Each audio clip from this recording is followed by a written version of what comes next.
വനിതാ ദിനത്തിൽ നമ്മുടെ കൂടെ ഒരു അതിഥി കൂടിയുണ്ട്. ആലത്തൂർ MP രമ്യ ഹരിദാസ്. ആലത്തൂരിൽ വീണ്ടും രമ്യ തന്നെ UDF സ്ഥാനാർത്ഥിയാവുമോ ഇല്ലയോ എന്നുള്ള കാര്യത്തിൽ ഇനിയും നമുക്ക് കുറച്ചു സമയം കൂടി കാത്തിരിക്കേണ്ടി വരും.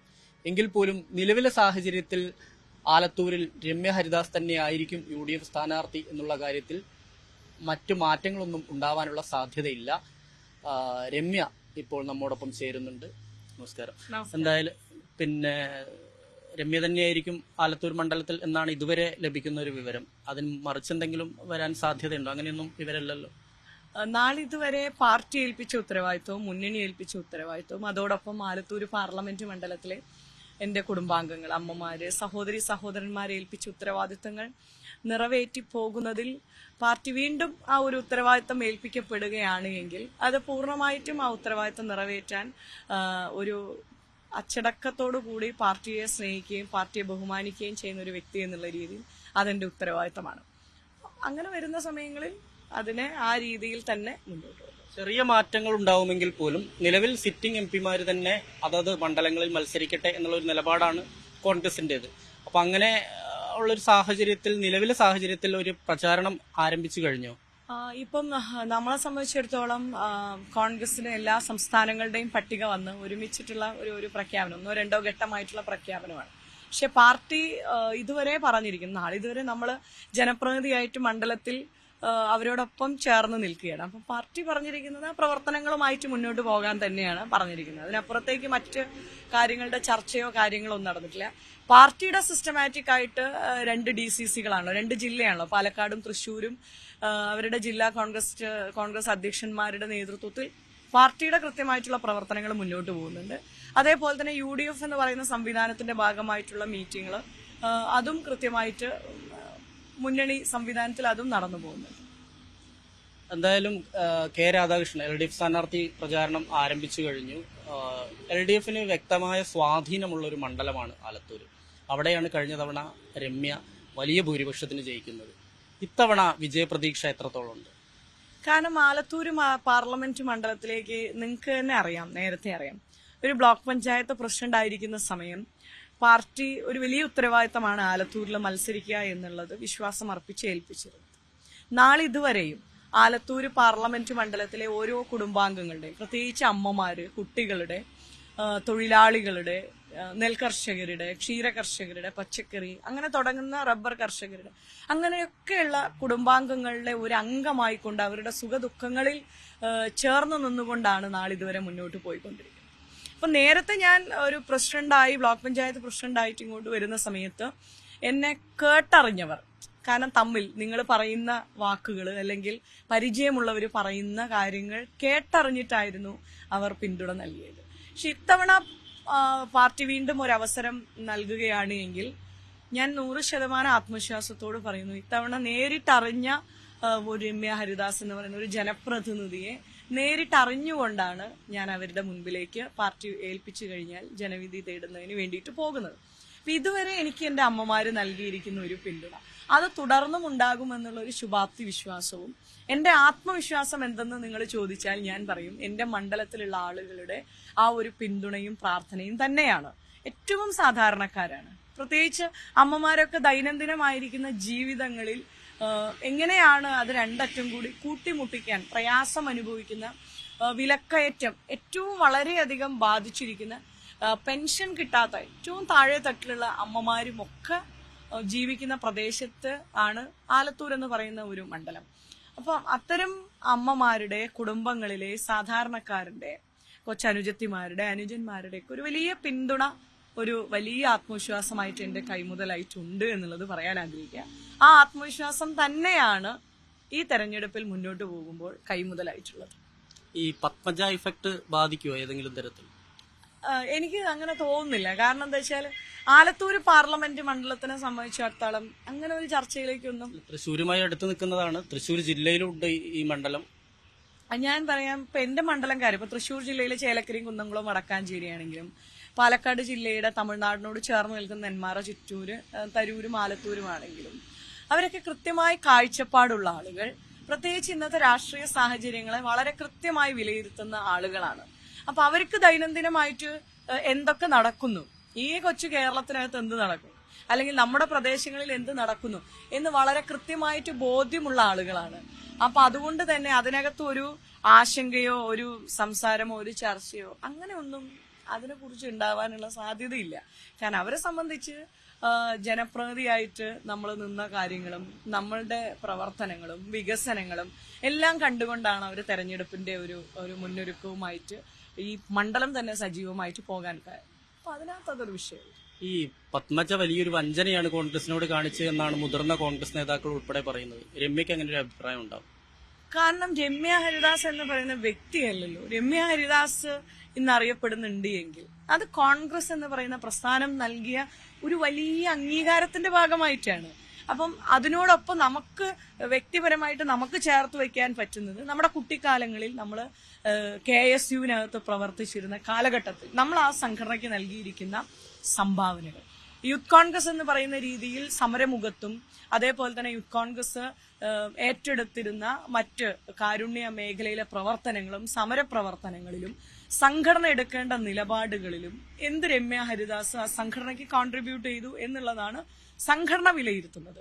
ആ വിലയിരുത്തുന്ന പ്രവർത്തനങ്ങളിൽ നിന്നാണ് പാർട്ടി ഒരു ഉത്തരവാദിത്തം ഏൽപ്പിക്കുന്നത്. അപ്പോൾ ആ സംഘടനാ പ്രവർത്തനത്തിൽ എന്റെ പ്രവർത്തനം തൃപ്തികരമായതുകൊണ്ടാണ് എന്നെ പാർട്ടി ഇത്തരം ഒരു ഉത്തരവാദിത്തം ഏൽപ്പിച്ചത് എന്നുള്ളതാണ് ഞാൻ മനസ്സിലാക്കുന്നത്. പക്ഷെ അത് ഏൽപ്പിക്കുന്ന സമയത്ത് പാർട്ടിക്ക് മുകളിലല്ല ഒരിക്കലും രമ്യ ഹരിദാസ്. എപ്പോഴും പാർട്ടിക്ക് വിധേയയാണ്. പാർട്ടി പറയുന്ന ഒരു കാര്യങ്ങൾ ചെയ്യുക എന്നുള്ളതാണ്. നിങ്ങൾക്ക് തന്നെ അറിയാം, 19 തെരഞ്ഞെടുപ്പുമായി ബന്ധപ്പെട്ട് സ്ഥാനാർത്ഥി പ്രഖ്യാപിച്ചു വരുമ്പം രാഹുൽജി പറഞ്ഞൊരു കാര്യമുണ്ട്. കോൺഗ്രസിന്റെ മുഖമായിട്ട് ജനങ്ങൾക്കരികിലേക്ക് എത്തുമ്പോൾ ജനങ്ങൾക്ക് വേണ്ടിയിട്ട് നിലകൊള്ളുക. അവിടെ പാർട്ടിയുടെ മുഖമായിട്ടാണ് രമ്യ ഹരിദാസ് നിൽക്കുന്നത്. അല്ലെങ്കിൽ രമ്യ ഹരിദാസിന്റെ സൗന്ദര്യമോ അല്ലെങ്കിൽ രമ്യ ഹരിദാസിന്റെ വീടോ അല്ലെങ്കിൽ കുട്ടിക്കാലത്തെ അനുഭവങ്ങളോ അതൊന്നുമല്ല. രമ്യ ഹരിദാസിന്റെ മുഖമെന്ന് പറയുന്നത് പാർട്ടിയുടെ മുഖമാണ്.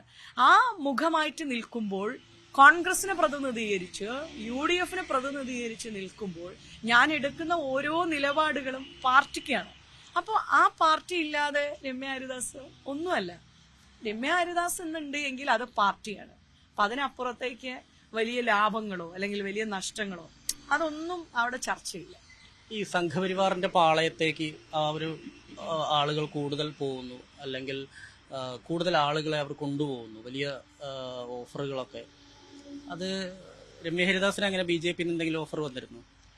ഞാനൊരു കാര്യം പറയാൻ ആഗ്രഹിക്കുന്നു. ഞാൻ ഒത്തിരി കുട്ടിക്കാലത്ത് ഒത്തിരി അനുഭവങ്ങളിലൂടെ വളർന്നു വന്ന ഒരാളാണ്. അപ്പൊ നമ്മളെ സംബന്ധിച്ച് നമ്മൾ കേട്ട് വളർന്നു. എന്റെ അമ്മൂമ്മയൊക്കെ എനിക്ക് പറഞ്ഞു തന്ന ചരിത്രം എന്തെന്ന് ചോദിച്ചാൽ, ഇന്ദിരാഗാന്ധി കോളനികളിലേക്ക് പട്ടിണി കിടക്കുന്ന സമയം, അത് എനിക്ക് തോന്നുന്നു മഴക്കാലമുള്ള സമയമാണെന്ന് എനിക്ക് തോന്നുന്നത്, ആനപ്പുറത്ത് കയറി ഉദ്യോഗസ്ഥര് പോലും ആ ചതുപ്പ് നിറഞ്ഞ നിലങ്ങളിലൂടെ ധാന്യങ്ങൾ എത്തിച്ചു കൊടുക്കുവാൻ മടിച്ചു നിന്ന സാഹചര്യത്തിൽ ഇന്ദിരാഗാന്ധി, പ്രധാനമന്ത്രിയായിരുന്ന ഇന്ദിരാഗാന്ധി ആനപ്പുറത്ത് കയറി ആ ചതുപ്പ് നിറഞ്ഞ നിലങ്ങളിലൂടെ കോളനിയിൽ ധാന്യങ്ങൾ കൊണ്ടുകൊടുത്ത ശ്രീമതി ഇന്ദിരാഗാന്ധിയുടെ കഥ കേട്ട് വളർന്ന ഒരാളാണ് ഞാൻ. ബോംബിനാൽ ഛിന്നഭിന്നമായി പോയ രാജീവ് ഗാന്ധിയെ കാത്തുനിന്ന ആളുകളുടെ ഇടയിൽ വെച്ച് ഒരു പെൺകുട്ടി അരയിൽ സൂക്ഷിച്ച ബെൽറ്റ് ബോംബിനകത്ത് വിരലമർത്തിയപ്പോൾ ഈ രാജ്യം ഇന്ന് 18-ാം വയസ്സിലും വോട്ടവകാശം സാധ്യമാക്കി തന്ന, ഈ രാജ്യത്ത് IT യുഗം സാധ്യമാക്കി തന്ന, അപ്പൊ നിങ്ങളോട് ഞാൻ സംസാരിക്കുന്നത് ഇന്ന് എവിടെ നിന്നും ആർക്കും കാണാം. അങ്ങനെ ഒരു സാഹചര്യം ഒരു സാങ്കേതിക വിദ്യയുടെ ലോകത്തേക്ക് എത്തിച്ച രാജീവ് ഗാന്ധിയുടെ ചരിത്രം പറഞ്ഞുകൊണ്ടാണ് എന്റെയൊക്കെ കുട്ടിക്കാലത്ത് വളർന്നു വരുന്ന സാഹചര്യം ഉണ്ടായിട്ടുള്ളത്. അപ്പം ആ പഠനങ്ങളും ആ രാഷ്ട്രീയ കാഴ്ചപ്പാടുകളും അതേപോലെ തന്നെ സമര പോരാട്ടങ്ങളിലും ഒക്കെ പങ്കെടുത്തുകൊണ്ട് വരുന്ന സമയത്ത് നമ്മളെ സംബന്ധിച്ച് പാർട്ടിയെ കുറിച്ച് അപ്പുറത്തേക്ക് ചിന്തിക്കുവാൻ കഴിയില്ല. പിന്നെ പണം കൊടുത്ത് നേടാൻ അങ്ങനത്തതൊന്നും രമ്യ ഹരിദാസിന്റെ അടുത്തേക്ക് പണമല്ല ഒന്നിനും. പണം കൊണ്ട് നേടാൻ പറ്റാത്ത പലതും ഈ ഭൂമിക്കകത്തുണ്ട്, അല്ലെങ്കിൽ നമ്മുടെ ചുറ്റുപാടുമുണ്ട്. എല്ലാം നമുക്ക് പണം കൊടുത്ത് നേടാൻ പറ്റുമോ? ഒരിക്കലും കഴിയില്ല. കാരണം നമുക്ക് നമ്മുടെ സത്യസന്ധമായിരിക്കുന്ന പ്രവർത്തനം, അതേപോലെ തന്നെ അത് ജനങ്ങളിൽ 100% സത്യസന്ധമായിരിക്കുന്ന പ്രവർത്തനവുമായിട്ട് മുന്നോട്ട് പോകുന്ന സമയങ്ങളിൽ ഈ പണവും ഒന്നുമായിട്ട് ആർക്കും വരാൻ കഴിയില്ല. നമുക്ക് കൃത്യമായിട്ടൊരു ആശയവും ഒരു നിലപാടും ഉണ്ടാകും. അത് ഈ രാജ്യത്തിന്റെ മതേതരത്വമാണ്. അത് ഒരു ദിവസം എടുത്ത് കാശ് കൊടുത്താൽ ആ മതേതരത്വം വിൽക്കുവാനോ വാങ്ങുവാനോ സാധിക്കുന്ന ആളുകൾ ഉണ്ടായേക്കാം. പക്ഷേ നമ്മളെ സംബന്ധിച്ചിടത്തോളം ഇത് ഹിന്ദുവും മുസൽമാനും ക്രിസ്ത്യാനിയും ജൈനനും പാഴ്സിയും അങ്ങനെ തുടങ്ങി എല്ലാ ആളുകളും ജീവിക്കുന്ന ഈ രാജ്യത്തിന് വേണ്ടി പോരാടുന്ന പ്രസ്ഥാനം കോൺഗ്രസ് ആണ്. ആ കോൺഗ്രസിന് വേണ്ടിയിട്ട് ത്യാഗം ചെയ്തിരിക്കുന്ന ആളുകളുടെ ജീവിത അനുഭവങ്ങൾ കേട്ട് വളർന്നുകൊണ്ട് വരികയാണ്. ആ കോൺഗ്രസിനോടൊപ്പം തെരുവിൽ പോലീസുകാരനോട് സമരം ചെയ്യുവാൻ ഞങ്ങൾ എടുത്തിട്ടുണ്ട്. ഞങ്ങൾ അതിനകത്ത് പ്രയത്നിച്ചിട്ടുണ്ട്. ആ സമരത്തിൽ ഞങ്ങൾ നേതൃത്വം കൊടുത്ത ആളുകളാ. വിദ്യാർത്ഥി സംഘടനയാണെങ്കിലും യൂത്ത് കോൺഗ്രസ് ആണെങ്കിലും ആ പോലീസിന്റെ ലാത്തിക്ക് മുൻപിൽ ഉന്തും തള്ളും ഉണ്ടാക്കിയ ആളുകളാണ്. അത് കളക്ടറേറ്റ് മാർച്ച് ആവട്ടെ, കോഴിക്കോട് കമ്മീഷൻ ഓഫീസ് മാർച്ച് ആകട്ടെ, ഈ പാലക്കാട് ജില്ലയിൽ വന്നതിന് ശേഷം ജനപ്രതിനിധിയായിരിക്കുമ്പോൾ എടുത്ത സമരങ്ങളെല്ലാം ഞങ്ങൾ അടിച്ചമർത്താൻ വേണ്ടി നോക്കുക. ആ ബൂട്ടിട്ട് ചവിട്ടാൻ നോക്കിയിരിക്കുന്ന, അല്ലെങ്കിൽ ആ ലാത്തി കൊണ്ട് വീശാൻ വേണ്ടി നോക്കിയിരിക്കുന്ന, അതിന് നേതൃത്വം കൊടുത്ത ആളുകളുടെ പാർട്ടിയിലേക്ക് പോകുന്നവർക്ക് മറ്റെന്തെങ്കിലും ആയിരിക്കാം അവരുടെ ലക്ഷ്യങ്ങൾ, അല്ലെങ്കിൽ ഒരു വളർന്നു വന്നിരിക്കുന്ന സാഹചര്യങ്ങൾ അങ്ങനെയായിരിക്കാം.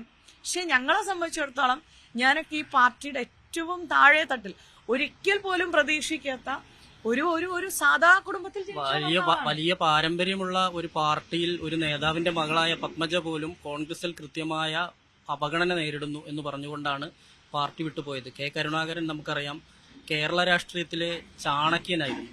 അദ്ദേഹത്തിന്റെ മകളാണ് പത്മജ. പത്മജ പോലും കോൺഗ്രസിൽ ഇപ്പോൾ നിൽക്കാൻ കഴിയാത്തൊരു സ്ഥിതിവിശേഷമാണെന്ന് പറഞ്ഞുകൊണ്ടാണ് മാറുന്നത്.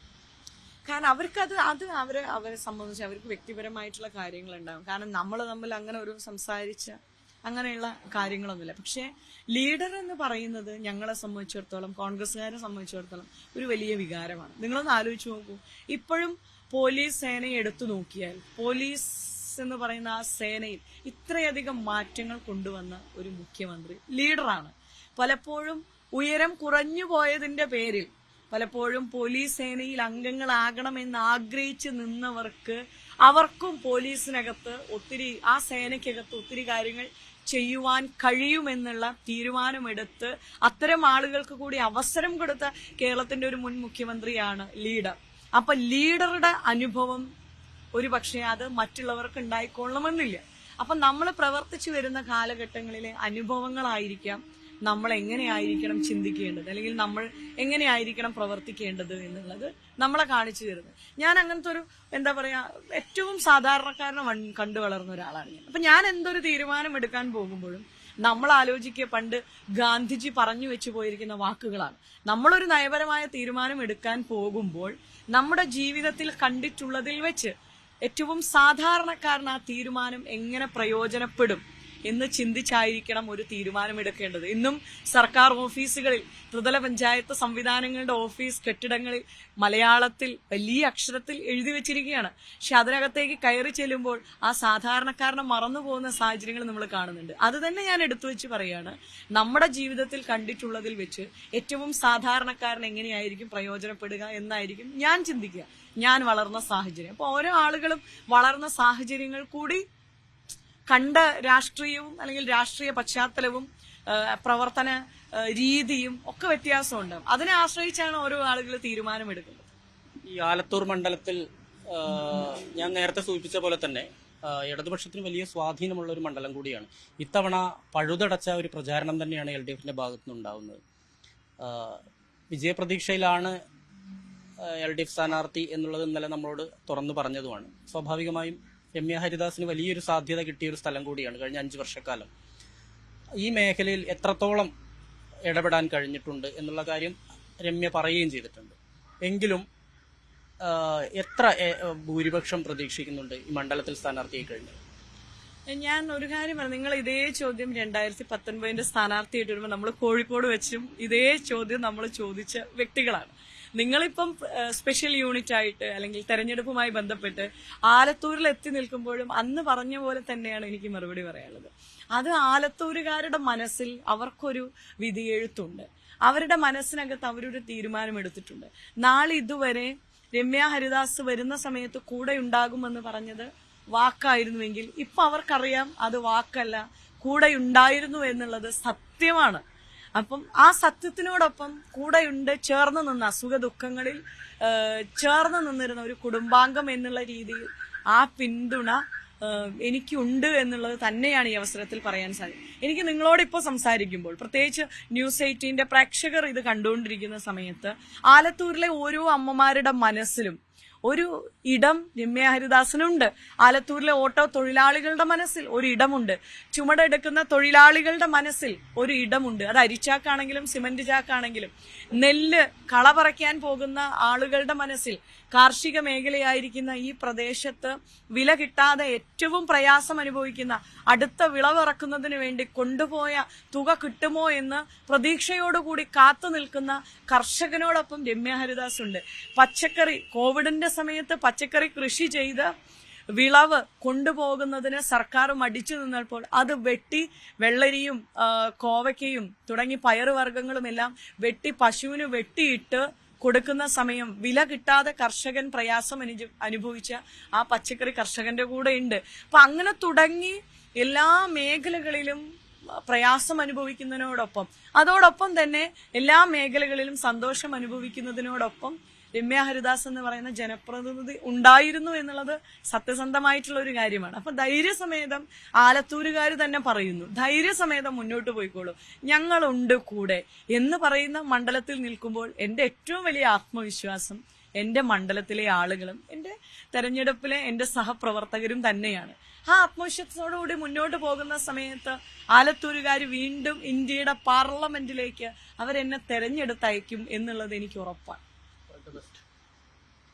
എന്തായാലും രമ്യ ഹരിദാസ് വളരെ പ്രതീക്ഷയിലാണ്, ഒപ്പം തന്നെ വളരെ ആത്മവിശ്വാസവുമുണ്ട്. കാരണം ആലത്തൂർ മണ്ഡലത്തിൽ വീണ്ടും ഒരു ഊഴം കൂടി തനിക്ക് ലഭിക്കും. ഇവിടുത്തെ ഏറ്റവും സാധാരണക്കാരായ മനുഷ്യർ തനിക്കൊപ്പം തന്നെ ഇപ്പോഴും നിലകൊള്ളുന്നുണ്ട്.